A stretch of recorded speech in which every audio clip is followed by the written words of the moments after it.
하나님의 말씀 에스겔서 6장 13절과 14절 말씀을 제가 봉독하겠습니다. 그 살육당한 시체가 그 우상 사이에 제단 사방의 각 높은 고개에 모든 산꼭대기에 모든 푸른 나무 아래에 무성한 상수리 나무 아래 곧 그 우상에게 분향하던 곳에 있으리니 너희가 나를 여호와인 줄 알리라. 내가 내 손을 그들의 위에 펴서 그 거하는 온 땅 곧 광야에서부터 다블라까지 처량하고 황무하게 하려니 그들이 나를 여호와인 줄 알리라. 아멘. 오늘 설교 제목이 나를 여호와인 줄 알리라. 우리가 하나님이 어떤 분이신지 가끔 우리가 잊고 살 때가 있지 않나 그렇게 생각을 합니다. 이스라엘 백성들이 우리의 참신이 누구인가를 잊어버리고 살았던 시간들이 참 많았던 것 같습니다. 그래서 하나님께서 여러 가지로 내가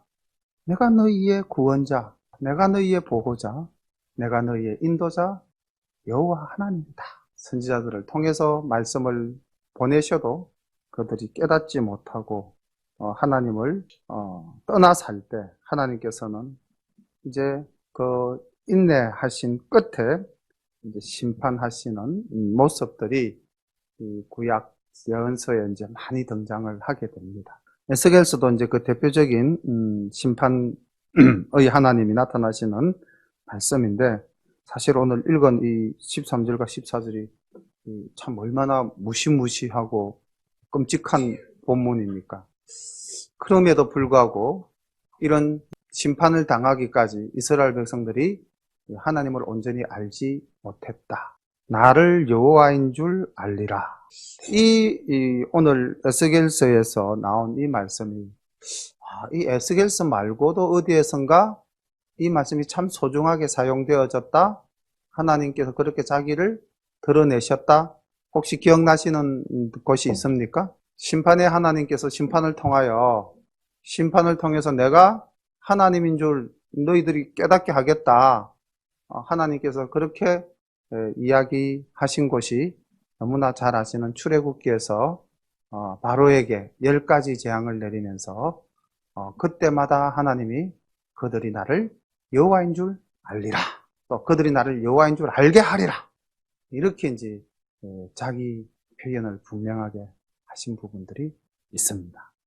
구약 성경에서 나를 여호와인 줄 알리라 이렇게 하나님이 자기 선언을 하신 표현이 총 83회 정도 된다고 하는데 그 중에서 62회가 이 에스겔서에서 등장하고 있습니다. 그만큼 이스라엘을 향하신 하나님의 진노하심이 크게 달했고 또 이스라엘에 대한 반대로 섭섭함도 그만큼 심하셨던 것이 아닐까. 왜 도대체 이 백성이 나를 알아보지 못하나? 내가 그들을 불러낼 때, 애굽에서 불러낼 때, 내가 그들에게 계명 줄 때에, 율법을 줄 때에 내가 분명히 그들에게 말했는데, 우리 레위기 26장 1절 한번 찾아서 읽어보겠습니다. 레위기 26장 1절 말씀 다 찾으셨습니까? 자, 우리가 한번 레위기 26장 1절 읽어보겠습니다. 시작. 너희는 자기를 위하여 우상을 만들지 말지니 목상이나 주상을 세우지 말며 너희 땅에 조각한 석상을 세우고 그에게 경배하지 말라. 나는 너희 하나님 여호와임이니라. 예, 아멘. 여기 제일 마지막에 하나님께서 우상을 섬기지 말고 이방신을 섬기지 말고 이방신을 만들지도 말고 오직 나만 너희들이 경배해라. 왜? 나는 너희 하나님 여호와이다. 이렇게 분명히 이스라엘 백성들에게 선언을 하셨단 말이에요. 그리고 선언을 하시면서 너희들이 이런 오류를 범할 수 있기 때문에 내가 미리 이야기하는데 절대 이 일 하면 안 돼. 라고 분명히 주님이 선언을 하셨지 않습니까? 자, 이 26장 1절을 잘 한번 보십시오. 우상을 만들지 말고 목상이나 수상을 세우지 말고 조각한 석상을 세워서 경배하지 말라. 이렇게 되어 있습니다. 그렇죠? 그리고 제가 우리 본문 속에서 이제 나오는데 1장 우리 여기 3절을 맨 마지막에 보면은 뭐라고 말씀이 되어져 있냐면 너희 산당을 멸하리니 이렇게 되어 있죠. 여기 6장 3절 제일 마지막에 우리 에스겔서 본문으로 돌아와 가지고 그 26장은 그대로 조금 이렇게 표시를 조금 해놓으시면 더 좋을 것 같습니다. 6장 3절 말미에 보면은 너희 산당을 멸하리니 이렇게 기록이 되어져 있습니다. 우리 에스겔서 6장 3절에 그렇게 되어 있는데, 제가 구약에서 이 산당이라는 말이 어디서 제일 처음 나왔을까 좀 궁금했습니다. 그리고 왜 하나님이 이렇게 산당을 싫어하실까? 도대체 이 산당이 뭘까? 산당이 산에 있는 집이거든요. 뭐 번역을 하면은. 근데 이게 산에 있는 무슨 집이겠습니까? 그렇죠. 귀신을 섬기는 집, 우상을 섬기는 집. 예. 우리나라도 저는 사실 그런 기억이 없는데 옛날 이야기 속에 보면은 그 상녀를 모셔놓는 집들이 보통 보면 이렇게 이제 산 기슭쪽에 이렇게 나무 밑에 이렇게 엄습한 곳이 있지 않습니까? 그런 게 있었고, 또 우리 오늘도 그 손수연 아버님 댁에 신방을 가면서 이렇게 바를 탁 지나가면은 산당은 아니더라도 마을 입구에마다 그 큰 팽나무라든지, 예? 당산나무, 그렇죠. 그런 나무를 세워놓고 거기에 이렇게 절을 하고 천을 걸어 놓고 새끼를 감아 놓고 그런 거 있지 않습니까? 요 산당하고 그거하고 기능이 비슷하다고 보시면 됩니다.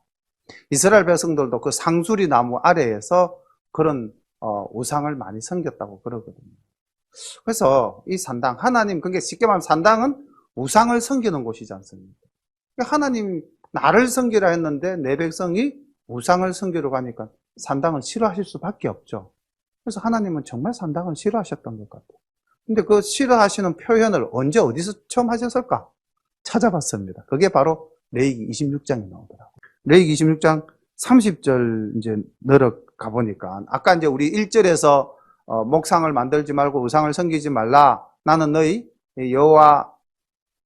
이렇게 이제 분명히 선언을 해 놓으시고 나서 30절 가서 보니까 뭐라고 딱 되어져 있습니다. 30절, 내가 너희 산당을 헐며, 이렇게 쭉 나옵니다. 너희의 태양 주상을 찍어 넘기며 너희 시체가 파상한 우상 위에 던지고 내 마음이 너희를 싫어할 것이며 내가 너희 성읍으로 황폐케 하고 너희 성소들로 황량케 할 것이요 너희의 향기로운 향을 흠양치 아니하고 그 땅을 황무케 하리니 거기 거하는 너희 대적들이 그것을 인하여 놀랄 것이며 내가 너희를 열방 중에 흩을 것이요 내가 칼을 빼어 너희를 따르게 하리니 너희의 땅이 황무하며 너희의 성읍이 황폐하리라. 이게 지금 언제적 이야기냐면 출애굽해가지고 이스라엘 백성들이 하나님의 말씀을 받았던 그때입니다. 십계명은 하나님께서 시내산에서 주셨지만은 이제 이 레위기 말씀은 하나님 말씀대로 성막을 만들었을 때에 하나님이 주신 말씀이다. 이렇게 우리가 알고 있지 않습니까? 그러니까 출애굽해서 가나안 땅 들어가기 전에 하나님께서 이미 너희들이 가나안 땅에 들어가면 어떻게 될 것 같다. 이걸 다 아셨던 거예요. 그래서 미리 못을 박아 두신 겁니다. 절대 그러지 마. 나 정말 산당 이런 거 싫어한다. 자, 그렇게 했는데 이스라엘 백성들이 어떠했는지 이제 에스겔서를 통해서 다시 이 본문을 봐서 한번 보겠습니다.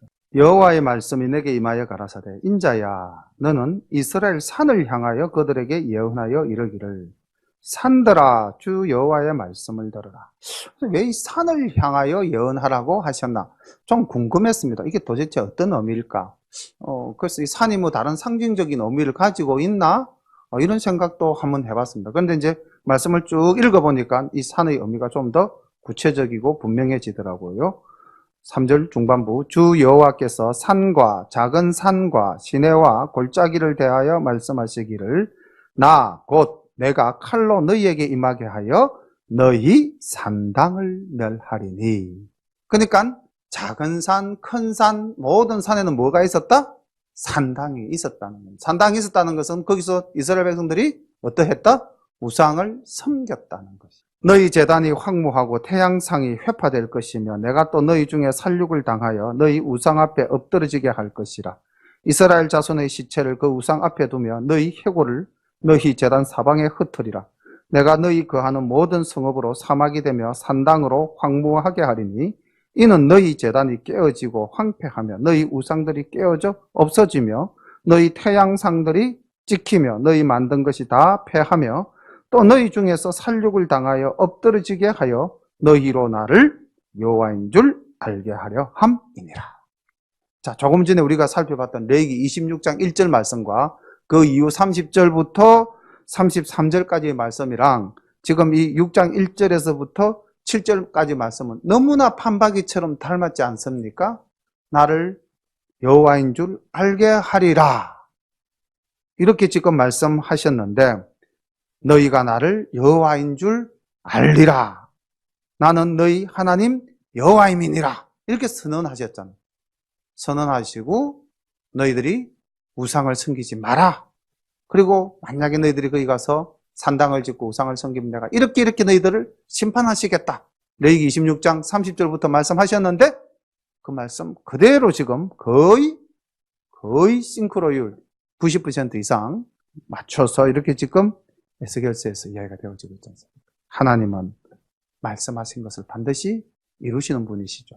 하나님께서 우리에게 경고를 주실 때에 우리는 그 경고의 사인을 잘 받아서 삶 속에서 변화를 주어야 될 줄로 믿습니다. 경고를 받으면서도 계속 그 경고를 무시하고 나가면 어떻게 됩니까? 망하겠죠. 우리 몸의 건강도 그렇지 않습니까? 우리가 매 2년마다 우리나라는 참 선진국입니다. 진짜 이 의료보험으로서는, 의료 관계에 있어서는 세계에서 제일 가는 선진국입니다. 우리나라만큼 이 의료보장 체계가 잘 된 나라도 없습니다. 미국도 오바마가 한국의 이 의료보험 체계를 배워가려고 하지 않았습니다. 근데 우리가 왜 2년마다 이 모든 국민이 건강검진을 받습니까? 우리 몸에 위험한 곳이 있으면 그걸 빨리 캐치하기 위해서. 그래서 만약에 내가 어디 갔는데 뭔가 이상이 있다더라, 그럼 바로 우리 어떻게 처치합니까? 그 몸의 건강에 대해서 그 질병을 낫게 하기 위해서 신경을 씁니까? 안 씁니까? 신경을 써죠. 뭐 콜레스테롤이 높더라 그러면 뭐 고기 먹는 거 자제하고, 위에 염증이 있더라 그럼 짠 거, 매운 거, 뭐 자극적인 음식 피하고, 다 그렇게 우리 하잖아요. 그죠? 근데 육신의 그 경고 사인은 우리가 받아들이면서 왜 내 영혼의 경고에 대해서는 우리는 그렇게 무감각할까요? 육신은 바로 내한테 느낌이 오고 내가 바로 이렇게 그 위험의 정도를 스스로 자각하니까 그럴까요? 그리고 영혼은 그렇지 못해서 안 할까요? 우리가 육신만큼 우리의 영이 더 소중하다라고 생각한다면은 하나님이 우리에게 영적 사인을 줄 때 우리가 반드시 그 말씀을 받아서 그 경고의 메시지에 순응해야 될 필요성이 있다고 생각합니다. 여기 1장 1절부터 7절까지 이렇게 하나님께서 심판하실 때에 그 사인을 대강이나마 느끼고 그 사인에 뭔가 민감하게 조금 반응한 사람, 그리고 하나님께서 살피신 그들이 나옵니다. 8절부터 10절까지 말씀을 보겠습니다. 그러나 너희가 열방에 흩어질 때에 내가 너희 중에서 칼을 피하여 이방 중에 남아있는 자가 있게 할지라. 너희 중에 피한 자가 사로잡혀 이방인 중에 있어서 나를 기억하되 그들이 엄란한 마음으로 나를 떠나고 엄란한 눈으로 우상을 섬겨 나로 근심케 한 것을 기억하고 스스로 한탄하리니 이는 그 모든 가정한 일로 악을 행하였음이라. 그때야 그들이 나를 여호와인 줄 알리라. 내가 이런 재앙을 그들에게 내리겠다 한 말이 헛되지 아니하니라. 그렇죠. 하나님께서 이런 재앙을 너희들에게 내리겠다고 레위기 26장 30절 이후 분명히 말씀하셨는데 그 말씀이 그대로 성취되지 않았습니까? 그런데 여기 이제 하나님께서 선지자들을 통해서 또 여러 가지 표적을 통해서 사인을 줬음에도 불구하고 깨닫지 못하는 자가 있었는가 하면 그 중에 일부 어렴풋이나마 이거 뭔가 하나님이 우리에게 주시는 위험한 경고다라고 생각했던 사람이 있었겠죠. 하나님은 그들을 아끼시고 하나님은 그들을 보호하시고 하나님은 그들을 최종적으로 심판해서 남겨두셨다는 것. 오늘날도 마찬가지죠. 우리 지구 인구가 지금 약 80억 된다고 그러는데 하나님 믿는 사람이 얼마나 되겠습니까? 그런데 또 하나님을 믿는다 하면서도 오늘 우리 권사님이 기도하신 대로 내 의지나 내 생각을 좀 더 내려놓고 하나님 뜻대로 하나님 말씀대로 순종하면서 살려고 하는 사람이 또 그 중에 얼마나 되겠습니까? 그렇게 본다면은 이 이스라엘을 심판하실 때에 남겨놓은 자의 숫자나 비율이나 오늘날 우리가 이 땅에서 예수 믿고 산다고 하지만은 참 하나님 나라에 갈 수 있는 사람의 비율이나 뭐 비슷하지 않겠습니까? 요한계시록에 보면은 이스라엘 그 수많은 백성 중에 몇 명 남깁니까? 14만 4천 명 남기지 않습니까? 그게 뭐 어떤 분들은 상징적인 수다라고 말을 하지만은 우리는 각 지파에서 12,000명씩 14만 4천 명을 남긴다고 저는 뭐 말씀 그대로를 받겠습니다. 전체 중에서 14만 4천 명이에요. 그리고 흰 옷을 입은 허다한 무리라고 하셨는데 뭐 그 허다한 무리가 80억이 다 되겠습니까? 예를 들자면 그것도 아닐 거 아닙니까? 어떤 자가 남느냐? 여기 보니까 나로 근심케 한 것을 기억하고 스스로 한탄하니라. 회개하는 자가 아니겠습니까? 우리가 하나님 앞에 죄를 지었구나. 모든 가정의 일로 악을 행하였음이라. 우리가 하나님 앞에서 악을 행하였구나. 그것을 깨닫는.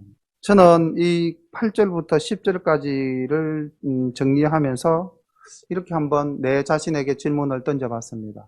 내 마음속에는, 내 삶 속에는 하나님이 그렇게 싫어하는 우상과 산당은 없는가? 혹 있다면 그것이 무엇일까? 내 마음속에, 내 삶 속의 산당, 내 삶 속의 우상.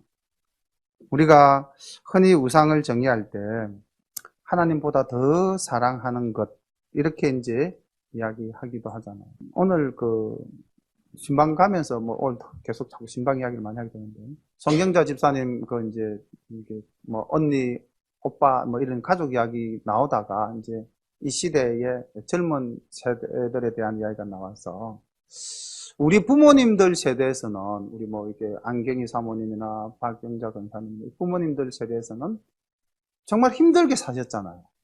너무너무 힘들게 사셨고 또 그런 상황 속에서 자녀들을 많이 낳으셨잖아요. 자녀들을 많이 낳았는데 그 자녀들을 또 다 이렇게 보면 번듯하게 다 잘 키우셨잖아요. 우리 성경자 집사님 집에 그 사남매도 다 반듯하게 다 잘 키우셔가지고 지금 우리가 일반적으로 사랑을 하는데 아무런 부족함이 없는 그런 삶을 살고 있는데 그 다음 세대를 이제 딱 바로 내려가서 보니까 이거는 우리 세대잖아요. 우리는 부모님들만큼은 고생을 안 했지만은 우리는 그럼 과연 이렇게 부모님들만큼 자녀를 낳고 자녀를 키우고 있는가? 그렇게 해서 정말 우리가 이렇게 반듯한 것처럼 우리의 자녀들도 반듯하게 해놓았는가? 그걸 또 한번 생각을 했어요. 그리고 또 한 대 더 내려가 봤어요. 그럼 우리 이제 자녀들 돼.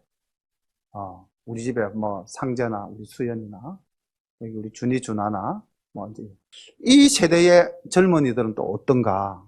결혼을 안 하잖아요. 그리고 부모님들은 그 자녀들을 또 어떻게 키웠는가? 우리 세대에 우리 부모님이 우리를 키울 때하고 우리가 우리 자녀를 키울 때를 딱 비교해 보면은 부모님들은 늘 그러죠. 어쩜 이렇게 자식들을 잘 키우셨어요? 그럼 아이고 저가 컸지 내가 키웠나? 이게 딱 표준 정답이잖아요.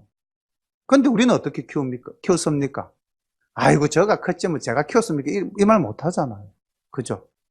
우리는 정말 그래도 부모님 세대에 비해서는 자녀를 엄청나게 왕자요 공주 비슷하게 많이 낳지도 않았고 저희들도 이제 거의 저희들 세대는 둘 아니면 하나지 않습니까?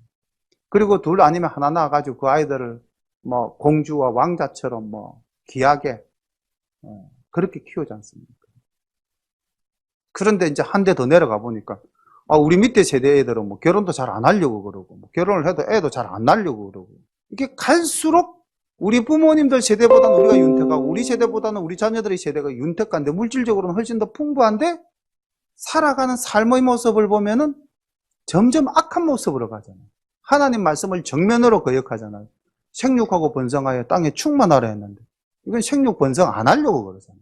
이게 우리가 하나님을 믿으면서 잘못 믿은 거죠. 저는 가만히 생각해 보니까 우리 부모님들 세대에서 하나님을 믿은 분들은 참 하나님을 귀하게 하나님 앞에서 참으로 신실하게 정말로 진실된 신앙생활을 하신 분들이 많으셨던 것 같아요. 그리고 그 시대에 좀 예수 믿고 이렇게 교회 안에서 이렇게 중추적인 역할을 하시는 분들을 보면은 사회적으로도 다 존경받으셨어요. 교회 장로님 하는 분들은 사회 나가면은 그 지역에서 다 존경받는 분이었지, 교회 장로님인데 밖에 나가서 뭐 손가락질 당하시는 분은 거의 없었던 것 같습니다. 제 어릴 때 기억에. 우리 부모님들의 그 신앙생활의 그 선조들을 보면은 그렇게 하나님 앞에서 경건하고 진지하고 엄숙하고 하나님을 거룩하게 생각하면서 본인들도 그렇게 살아가려고 그랬거든요. 그래서 그분들이 만난 하나님은 참 이스라엘 역사의 초기에 이스라엘 백성이 만난 하나님과 비슷한 것이 아니었을까. 그런데 우리 세대로 가면 갈수록 우리는 하나님을 경홀히 여겼고 우리를 더 드러내기를 원했고 우리 중심대로 뭐 내 자식 내가 키우는데 요 생각이 들어갔잖아요. 누가 뭐라 그래도 뭐 내 자식 내가 키우는데 왜 그러세요? 뭐 이렇게 애가 뭐 그 식당에서 좀 이렇게 뛰놀면은 조금 이 애를 이렇게 잔잔하게 깔아앉혀야 되는데 막 애가 막 사고를 쳐도 엄마들 신경도 안 쓰잖아요. 그죠? 그럼 뭐 옆에 있던 분들이 보다 못해 아이고 애 좀 챙기시죠 하면 뭐 왜요? 뭐 이렇게 그게 예사로 가는 세대가 되었지 않습니까? 그렇게 애들 중심으로 왕자요 공주로 키워놓은 이후에 우리의 모습이 어떻게 되었는가? 아이들이 오늘 그런 말씀을 하고 송경자 집사님 부모 등 뒤에 빨대 꽂아가지고 평생 빨아먹을 거다 이러더라고요. 정말 그런 친구들 있지 않습니까? 요즘 그 기사들 보면은 그런 참담한 기사들이 얼마나 많이 나옵니까?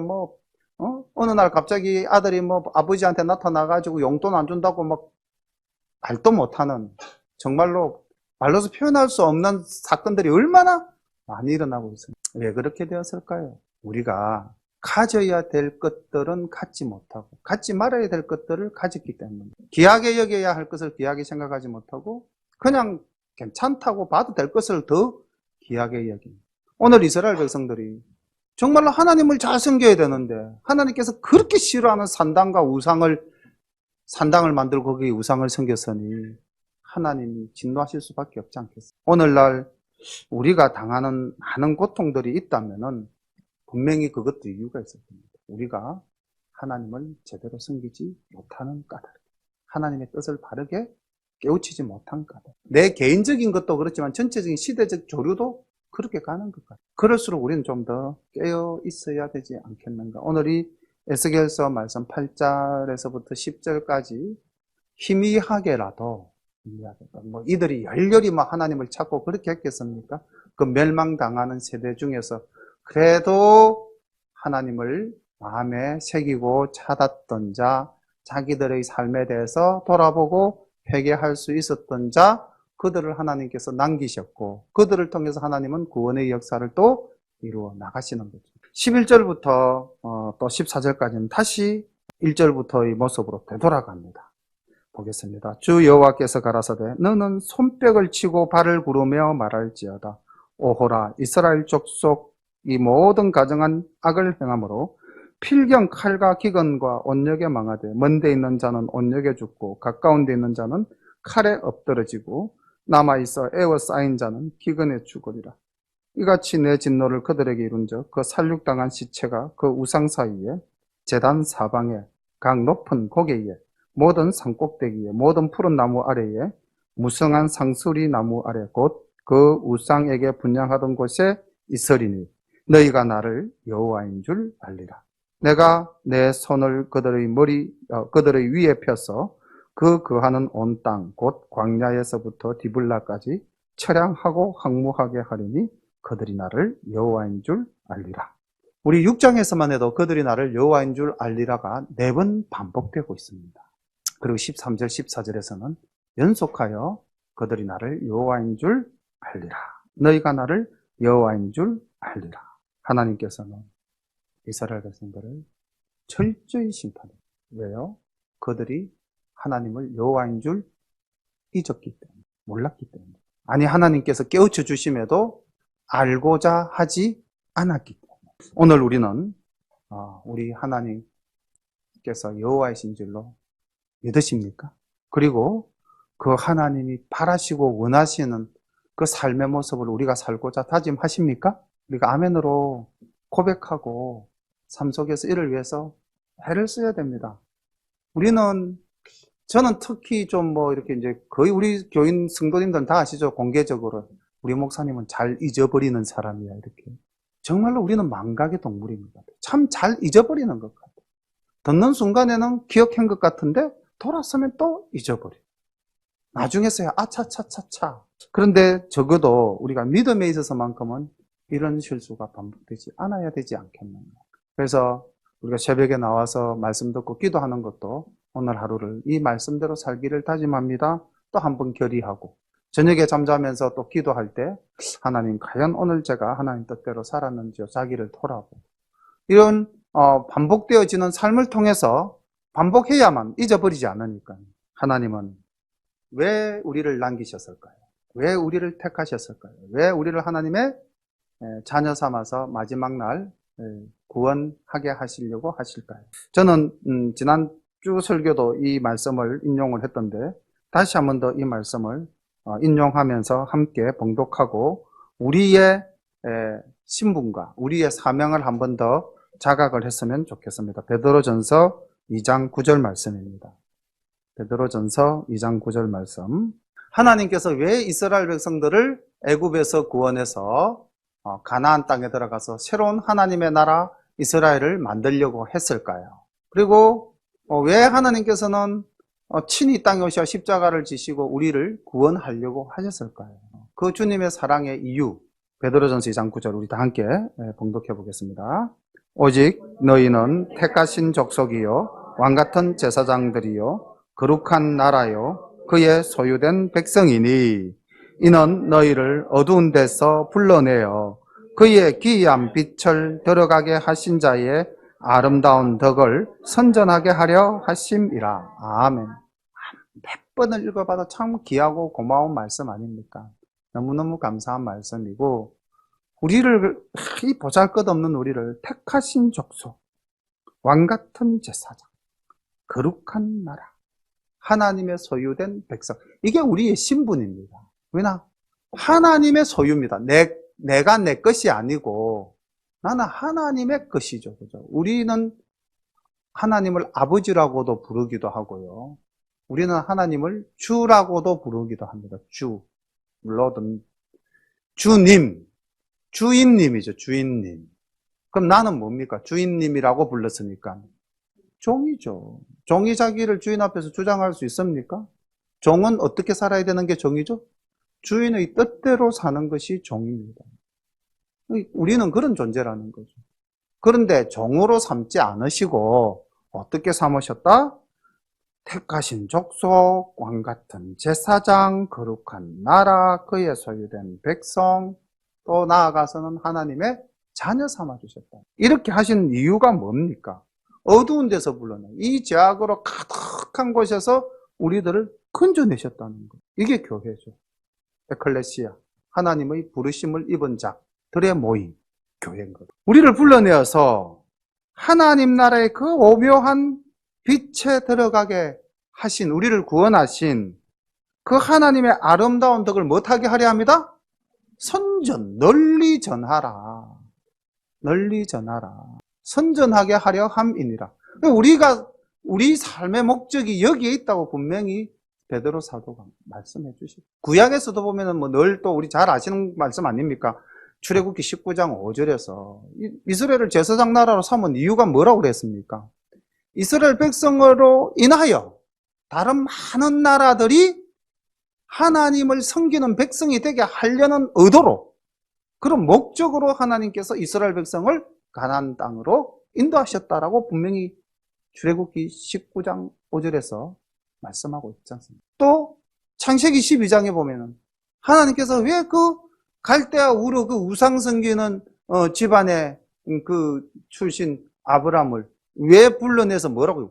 복의 근원이 될지라 그랬잖아요. 복의 근원. 왜 하나님이 우리를 이렇게 부르셨는가? 택하셨는가? 우리를 뭐 삼으시려고? 복의 근원으로 삼으시려고. 아브라함을 부르신 하나님이 우리를 부르셨고, 이스라엘을 택하신 하나님이 우리를 택하셨고, 예수님 십자가 그 보혈의 공로로 우리를 구속해 주셨다. 그렇게 생각한다면 우리가 오늘 하나님께서 레위기에서 내가 너희 하나님 여호와다. 내 말을 잘 들어라. 절대 산당 만들면 안 돼. 우상 섬기면 안 돼. 만약에 너희들 그렇게 하면 내가 아예 그냥 작사를 낼 거야. 그렇게 말씀 분명히 하셨음에도 불구하고 그 뜻대로 못 살고 심판당하는 모습을 보여주셨잖아요. 예표로. 그럼 오늘날 우리도 하나님 뜻대로 만약에 준행하지 않는다면 어떻게 될까요?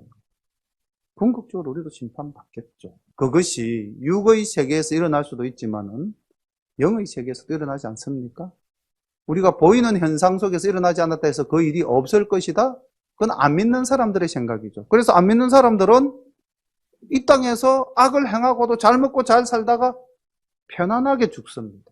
그리고 그들이 누렸던 그 모든 것들을 누가 또 누리느냐? 그의 후세들이 누립니다. 그래서 우리가 볼 때, 이 땅에는 공의도 없고 진실도 없고 하나님도 없는가 보다 라고 생각하겠지만은 아니라는 것입니다. 하나님은 반드시 심판하신다는 겁니다. 우리가 살아가고 있는 이 순간은 어떻게 보면 참 긴 것 같지만 짧은 것 아닙니까? 어느덧 제 나이가 57살이 되었더라고요. 저는 한 번도 이렇게 학교 생활에서 매일 19살짜리 애들하고 17, 18, 19하고 살았거든요. 학교 생활 30년을 하면서. 저는 맨날 17, 18, 19인 줄 알았어요.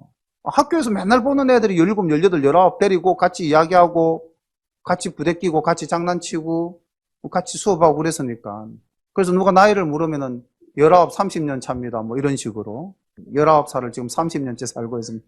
그렇게 말씀을 했어요. 사실 또 그렇게 살았던 것 같아요. 그래서 제가 좀 우리 성도님들 보시기에도 좀 목사님은 철이 없으신 것 같아 라고 느낄 때가 있죠. 그죠? 무슨 이야기를 하려고 이렇게 또 참 짧은 것 같습니다. 벌써 57이라 그러더라고요. 제 나이.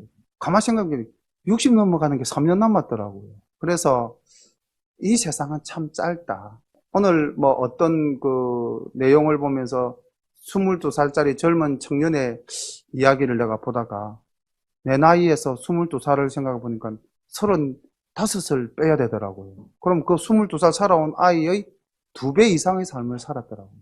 그러면서 이 친구는 22살에 이 정도로 자기 세상을 만들었는데 난 57, 이 아이의 어떤 몇 배를 살았는데 지금 거의 3배 가까이 살아가려고 하는데 2배 반은 살았는데 그런 느낌이 얼핏 들기도 하더라고요.